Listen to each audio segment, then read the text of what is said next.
with this energy debate. I caught up with Shadow Treasurer Ted O'Brien in Perth, and I asked him whether the nuclear question is now settled for the coalition. Well, there's certainly a lot more policy discussions to be had, but it was great to hear Dan's feedback upon his return from the United States. And indeed, what he is reflecting is the excitement around this advanced technology we're seeing around the world, and reinforcing the point that it should be part of a balanced energy mix for Australia's future. Chris. You, of course, did all of the work on this topic, on this issue, this policy in the lead up to the last election, so you know it intimately. And it's just dealing with reality, isn't it? Anybody who's looking at secure energy supplies in an emissions-reduced world has to incorporate nuclear energy. That's what countries all around the world, and indeed all the energy agencies, are telling us. Chris, that's right. And if you look at the most recent report by the IAEA, you see almost 60 countries now introducing nuclear energy for the very first time or looking to do so. And there is good reason for that, and you've just raised it. I mean, here you have an advanced technology which is proven to work. It can provide base load power, it can keep the lights on, it's completely reliable, and yet still in Australia, the Albanese government is insisting that it should be illegal, not even prepared to contemplate the possibility of using the technology which is being used the world over.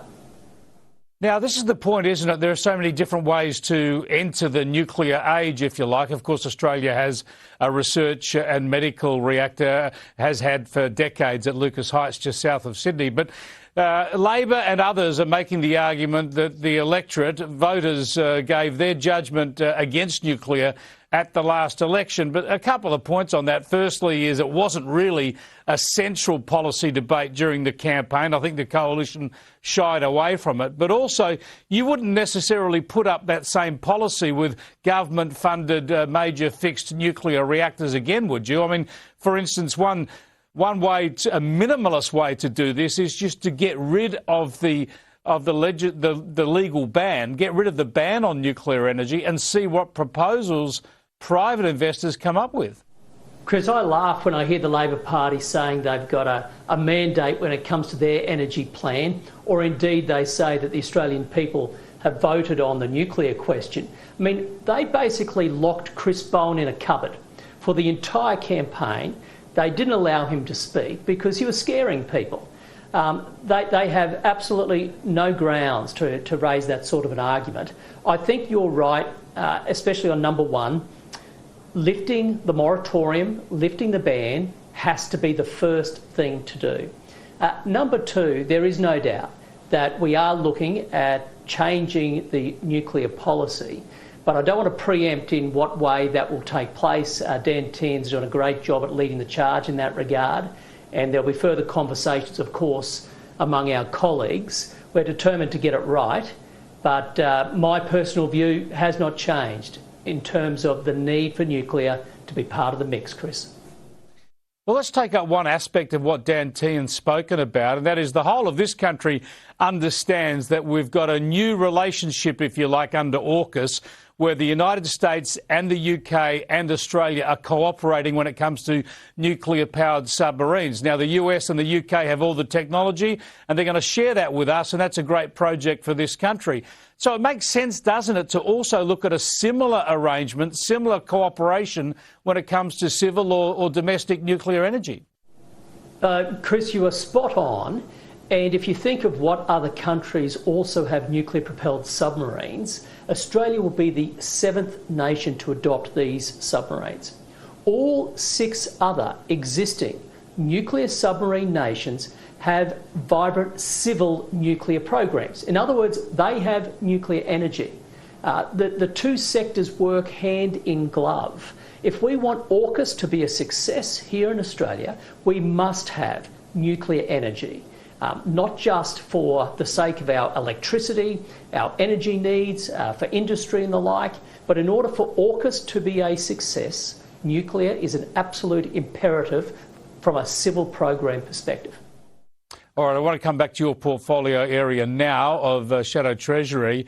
And just note in passing that this Albanese Labor government, if we put the pandemic aside, has become the biggest spending government in many, many decades. Record spending, really, record taxing and record spending. If you were to come to government, are you going to outline spending cuts? How do you? This has to come down. How do you envisage reducing the level of federal government spending? Well, I think there's two priorities. One, they need to stop the spending spree, and two, they need to start growing the economic pie. On the spending spree, I think there's two things they need to do. One, they need to introduce fiscal rules. Ever since the Hawke government, treasurers have had rules which basically constrains their spending. Jim Chalmers is the exception. Anthony Albanese has allowed him to have no rules whatsoever. And the second thing, Chris, is just to do what families do at home, do what businesses do. When things get tight, you look line item by line item and you ask yourself the question, is this the right spend? Can it be done more efficiently? This is the thing that this government is not doing, and the coalition must. Now, Ted O'Brien, as Deputy Liberal Leader, your job in part is to ride shotgun for the leader, and things have been a bit bumpy of late with some outspoken colleagues, and the former Victorian Premier Jeff Kennett bought into these arguments on this program last night. Here's some of what he had to say. When you have members of the party coming out, as Andrew has done, and sadly Jacinta did, without being prepared to endorse their leader, of course that's undermining their position, and I don't think that's acceptable. Ted O'Brien, are Andrew Hastie and Jacinta Nampijinpa-Price undermining Susan Lee's leadership? Look, I don't think so. I do understand there's been a lot of media about this, Chris, I really do. And for those who are not accustomed to the way the coalition works, I understand too that they say, well, gee, you've got these senior people talking about their own views. This is the Liberal Party, though, and I'm proud of that for one. I think this is why we always are better in government. We are always better with policy because we have the robust debate, and there's no doubt that my colleagues are having just that debate. And we all express ourselves in different ways. And so I think Andrew has just been expressing himself, his staunch views. I haven't taken offence to that. So I think we just need to get policy right.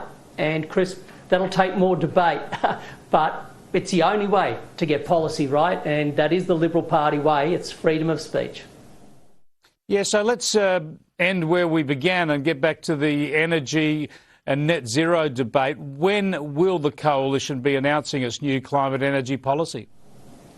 Well, again, I don't want to speak for Dan Tehan, who's doing a great job at running that process. But indeed, there's been meetings this week since he has returned from the States.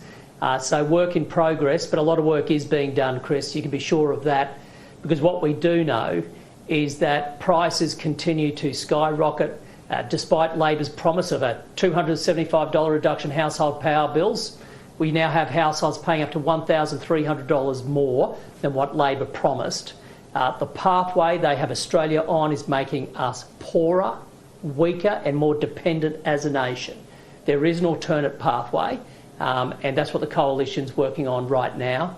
But it really is a matter of saying, stay tuned, Chris.